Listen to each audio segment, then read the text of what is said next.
எல்லோருக்கும் வணக்கம். நான் உங்கள் லிவி. இன்னைக்கு நாம பார்க்க போற டாபிக் என்ன அப்படின்னா big bang theory. Big bang theory என்ன சொல்லுதுன்னா இந்த பிரபஞ்சம் எப்படி உருவாகி இருக்கும் அப்படின்ற விஷயத்தை பத்தி பேசுது. முதல்ல இந்த உலகம் எப்படி தோன்றி இருக்கும் அப்படின்ற ஒரு கேள்வி இருக்கு இல்லையா? இந்த கேள்வி ஃபர்ஸ்ட் எனக்குள்ள எப்படி வந்தது அப்படின்ற என்னுடைய அனுபவத்தை நான் உங்க கூட பகிர்ந்துக்கிறேன். சின்ன வயசுல எனக்கு பைபிள் படிக்கிறது ரொம்பவே பிடிக்கும். இந்த ஜெனசிஸ் அப்படின்ற சாப்டர்ல இந்த உலகம் எப்படி தோன்றி இருக்கும் அப்படின்ற ஒரு கேள்வியும் அதை யார் படைத்தார் அப்படின்ற ஒரு விஷயமும் அதுல ஃபர்ஸ்ட் இருக்கும். அதை படிக்கும் பொழுதுதான் எனக்குள்ள உலகம் அப்படின்னு ஒண்ணு இருக்குது. இந்த உலகத்தை யார் படைச்சார் அப்படின்னா கடவுள் தான் படைச்சாரு. அவர் எப்படி படைச்சார் அப்படின்னா 6 நாட்கள் எடுத்துக்கிட்டாரு. ஒவ்வொரு நாளும் ஒவ்வொன்னா படைச்சு 7வது நாள் ஓய்வெடுத்தாரு அப்படின்னு சொல்லி முதல்ல பைபிள் தான் இந்த உலகம் எப்படி தோன்றி இருக்கும் அப்படின்ற ஒரு கேள்விக்கான விடைய எங்களுக்கு சொல்லுச்சு, எனக்கு சொல்லுச்சு. அந்த பைபிள் சொல்லக்கூடிய அந்த விஷயங்கள் இருக்கு இல்லையா, அது போதுமானதாக இல்லை. ஏன் போதுமானதா இல்லை அப்படின்னா, இந்த உலகம்னு சொல்றோம்ல, இந்த உலகம்னா முதல்ல என்ன? உலகம்னா நம்மளுடைய எர்த், பூமியை தான் உலகம் அப்படின்னு சொல்றாங்க. சரிங்களா? இந்த உலகத்தை தாண்டி இந்த பிரபஞ்சம் அப்படின்றது மிக மிக மிக மிக மிக மிக மிக பெருசு. நாம் சோலார் சிஸ்டத்துல ஒரு பார்ட். எர்த்ன்றது சோலார் சிஸ்டத்துல இருக்கக்கூடிய 8 பிளானட்ஸ்ல ஒண்ணுதான். அந்த ஒண்ணுத்துல தான் நாம வாழுறோம். சரிங்களா? இந்த சோலார் சிஸ்டத்தினுடைய மையம் எது அப்படின்னு கேட்டீங்கன்னா அதுதான் சன். சரிங்களா? இந்த ஸ்டாருக்கு நம்ம சன்னு பேர் வச்சிருக்கோம். சோ நைட் நேரத்துல நீங்க வானத்தை நோக்கி பாத்தீங்கன்னா அங்க நிறைய நட்சத்திரங்கள் தெரியுது. அந்த மாதிரி நம்மளுடைய சன்னும் ஒரு நட்சத்திரம் தான். சோ இந்த நட்சத்திரங்கள் எல்லாம் கூட்டமா இருக்கு, கிராவிட்டியால கூட்டமாக இருக்கிறது. இந்த நட்சத்திர கூட்டங்களுக்கு, விண்மீன் கூட்டங்களுக்கு என்ன பேர் அப்படின்னு கேட்டீங்கன்னா கேலக்சி அப்படிங்கிறது பேர். கேலக்சினா விண்மீன் கூட்டம். சரிங்களா? சரி, கேலக்சியோட முடிஞ்சுதா இந்த பிரபஞ்சம் அப்படின்னு பாத்தீங்கன்னா கிடையாது. இது மாதிரி நிறைய கேலக்சிஸ் இருக்கு, கோடிக்கணக்கான கேலக்சிஸ் இந்த யூனிவர்ஸ்ல இருக்குது. அப்ப இந்த கோடிக்கணக்கான கேலக்சி எல்லாம் உள்ளடக்கியது தான் யூனிவர்ஸ், பிரபஞ்சம். சோ யூனிவர்ஸ் இவ்வளவு பெரிய யூனிவர்ஸ். சரிங்களா? சோ நாம பார்த்த அந்த ஜெனசிஸ் சொல்லப்பட்ட அந்த கதையில உலகம் எப்படி தோன்றியது என்பதுதான் இருக்குதே தவிர எர்த்தோட நின்று போச்சு.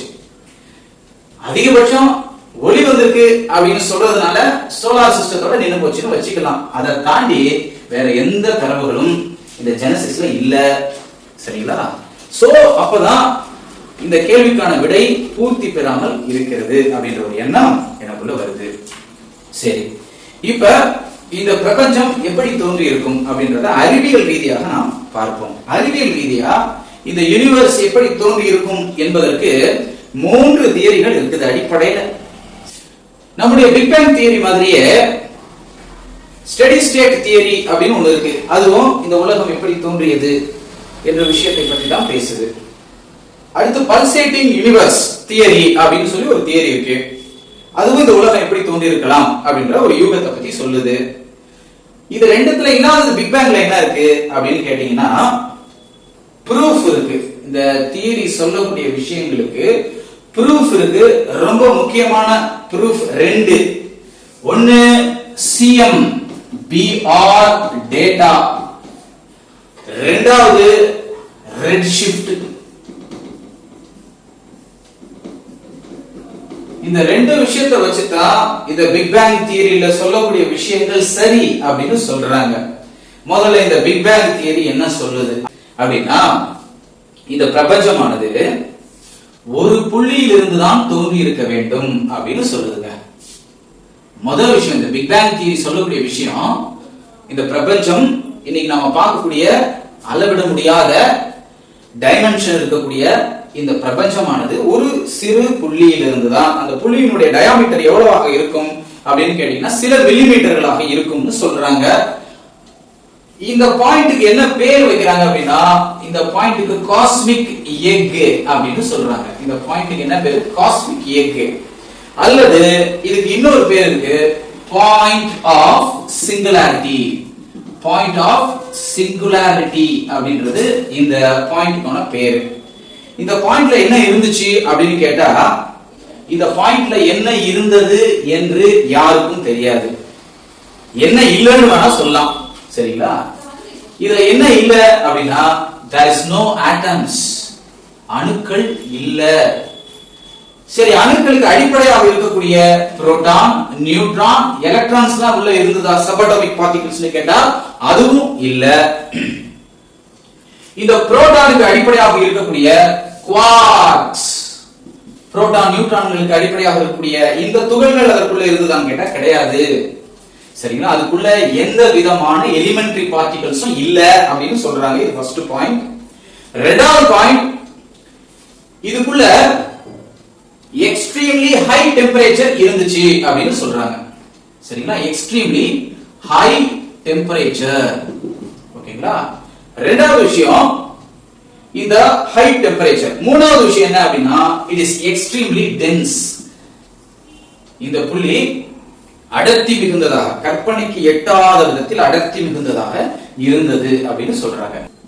சோ இந்த பாயிண்ட் ஆஃப் சிங்குலாரிட்டி, இந்த காஸ்மிக் எக் பத்தி சொல்லக்கூடிய மூன்று விஷயங்கள்.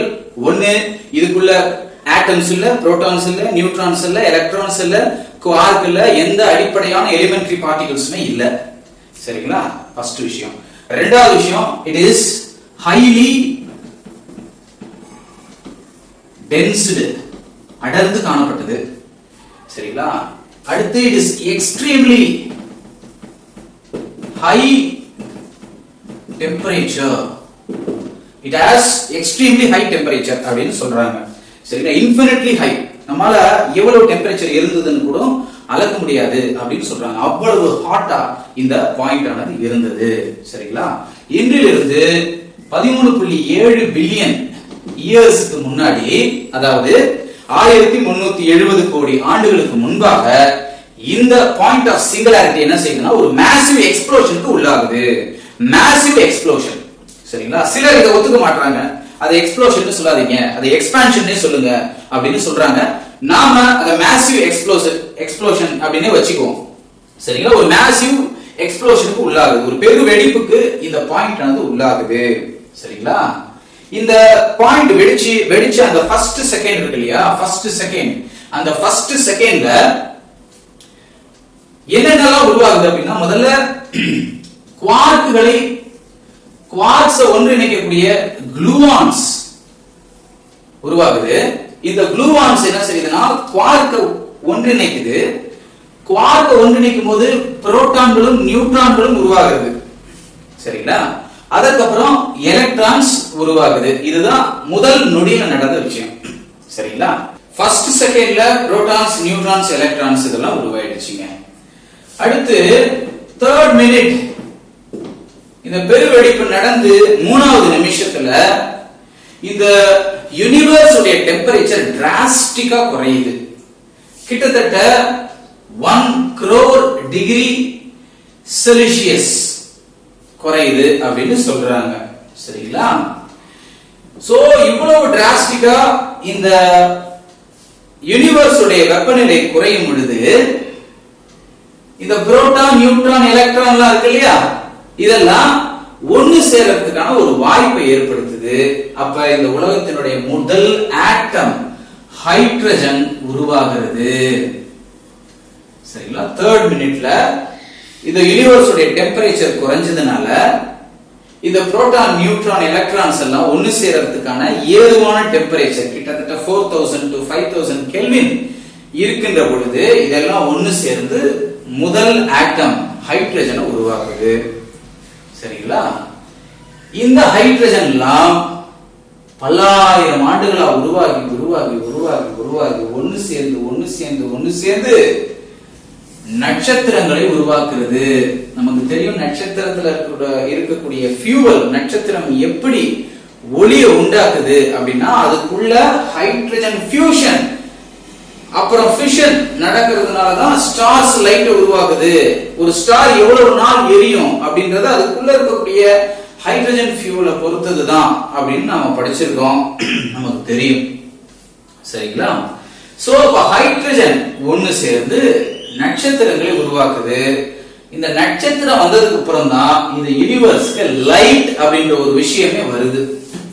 அது வரைக்கும் இந்த யூனிவர்ஸ்க்கு எந்த லைட்டும் கிடையாது.